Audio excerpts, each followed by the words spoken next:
Effectivement, Toulouse qui a vécu une semaine de doublons à Diguinoves, et Fabien Pelouse connaît bien les semaines de doublons à Toulouse. Il faut s'en méfier parce que quand même il y avait du beau monde dans cette équipe de départ. Fabien, il y avait Yannick Nyanga capitaine, il y avait bien sûr les cadres expérimentés, Poitrenaud, mais il y avait aussi parmi les stagiaires Ficou, les stagiaires de Marcoussis, Ficou, j'en oublie, Dongui. Non, Dongui n'était pas bien sûr à Marcoussis, mais bref, on va rentrer dans le match avec tout de suite du ping-pong rugby avec Sofiane Guitoun, l'homme en forme de ce début de saison, qui prend tout le monde de vitesse dans la défense toulousaine et qui va aplatir ce ballon dans l'embut. Alors l'a-t-il aplati ou pas, Fabien? C'est la grosse question que pose M. Péchambert. Oui, M. Péchambert, qui était un peu loin de l'action, pose la question sur la vidéo. Effectivement, on constate qu'il n'y a aucun souci. Sofiane Guitoun, qui lui était bien à Marcoussis cette semaine, aplati dans l'embut. Perpignan qui multiplie les temps forts après ce 5-0 et c'est long transformé. 8-0, une pénalité de Hook derrière, et puis des temps forts, 26e minute, une longue action mal terminée par Sébastien Vahamina, lui aussi un des stagiaires de Marcoussis, ce qui agace son entraîneur Marc Delpoux. La mêlée catalane fait subir le martyr à la mêlée toulousaine, et donc quelques instants plus tard, William Servat lui aussi ne passe pas une belle soirée en tribune, et cela fait donc 11-0 après 26 minutes dans cette première mi-temps. Du coaching côté toulousain, Fabien, on a fait rentrer Tolofoua notamment, on a fait rentrer le Sud-Africain Ferreira, et puis il y a une réaction du pack toulousain. Oui, on a senti de suite la réaction du pack toulousain après ces deux entrées. Ils avaient complètement manqué leur début de rencontre dans la conquête, et ces deux entrées ont notamment fait la différence en fin de première mi-temps. Voilà, 11-3 après ce ballon porté, puis deux pénalités de part et d'autre. 14-6, c'est le score à la mi-temps. Voilà les Toulousains qui doivent rectifier le tir, et ça va se concrétiser par une belle, on va dire, soufflante de Guinoves à la mi-temps. Mais le pack catalan attaque la deuxième période aussi bien que la première, avec cette belle poussée en mêlée et puis cette inspiration de Camille Lopez. Il est passé près là de laisser. Ouais, il est passé près de laisser. Il s'en est fallu vraiment de très peu, et Matanabou vient subtiliser le ballon dans les mains de Bienvenuti, qui était à deux doigts de la pratique. Oui, mais cette action est sanctionnée par une pénalité, puisque M. Péchambert est revenu à la faute initiale. Et puis ensuite, il y a cet éclair de Gaël Ficou, l'un des appelés de Marcoussis, le relais de Yann David, 56e minute. C'est une occasion avec notamment Luc McAllister pour ce petit coup de pied astucieux. Mais voilà, qui est là? Eh bien, c'est le meilleur marqueur du championnat, Sofiane Guitoun, pour sauver son camp. Voilà, Toulouse de plus en plus dangereux. On approche l'heure de jeu, Fabien, et ça a viré, ça a changé, le vent a tourné.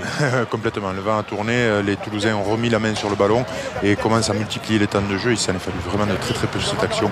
Une inspiration, une bonne lecture de Sofiane Guitoun, qui vient contrecarrer cet essai qui est étouffé. Il y a eu aussi du coaching avec notamment Sensus Johnston, celui qui a prolongé en début de semaine jusqu'en 2016 au Stade Toulousain.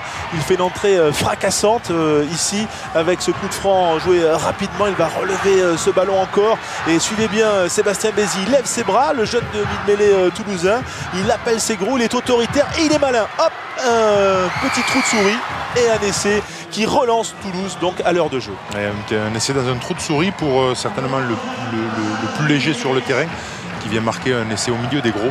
Il faut tirer le coup de chapeau, parce que c'est pas facile à faire de passer sous les bras comme ça. 17-13, puis 17-16 à la 63e minute, après cette pénalité de 48 mètres de Luc McAllister, qui avait remplacé en début de match Boxis.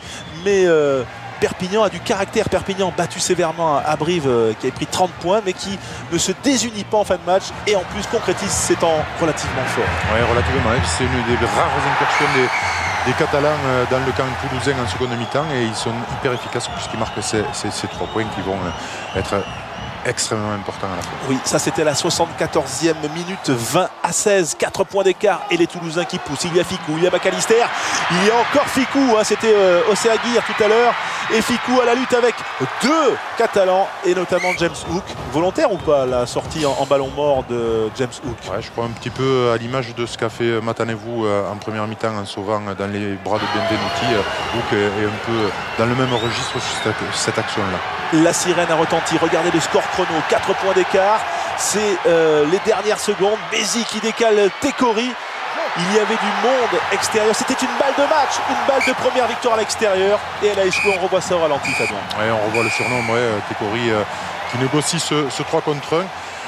Et malheureusement pour les Toulousains, je crois que c'est Michel qui défend bien en laissant sa main dans la trajectoire du ballon et vient contrecarrer cette action qui aurait pu faire basculer le match à la toute dernière seconde. Oui, du soulagement, on l'a vu pour Marc Delpoux, un petit sourire de Guy Novès. Les deux entraîneurs, Isabelle, étaient d'accord pour dire que chaque équipe avait eu sa mi-temps. Match nul aurait été, je pense, équitable entre la première et la seconde mi-temps. Maintenant, bravo à l'USAP. Ça nous servira de leçon. Je pense qu'on a pu souffler le chaud et le froid. On a vu les comportements différents des mêmes joueurs quasiment. Donc, un match intéressant sur lequel on peut travailler. Ça tient une saison à cette dernière action. On attendait une réaction d'orgueil, on l'a eu. Je crois qu'il y a eu 2 mi-temps. Une première mi-temps où l'USAP a dominé de la tête et des épaules, mais ce qu'on repassait. Et on laisse toujours les Toulousains à un coup de fusil revenir sur nous. Et puis on arrive sur la dramaturgie de la fin de partie. Le bon Dieu du rugby était avec nous.